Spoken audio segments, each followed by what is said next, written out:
May mga pagkakataon na hindi natin inaasahan at may mga problema, pero may solusyon.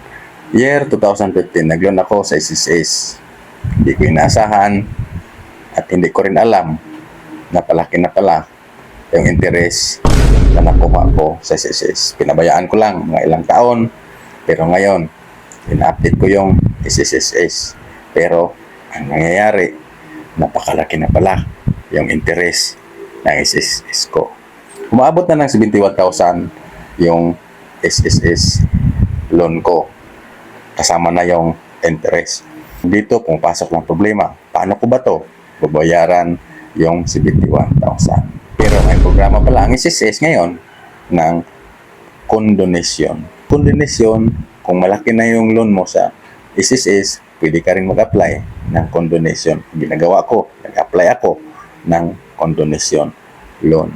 So ngayon, approve yung condonation loan ko. Yung babayaran ko sana na 71,000 kasama na yung interest ng aking loan sa SSS nung nakaraan pa. So ngayon, nabawasan na. Pero malaki pa rin. Ang babayaran ko ngayon sa SSS ay 31,000. So hindi na nasama yung 40,000 mahigit. So napakalaki pa rin.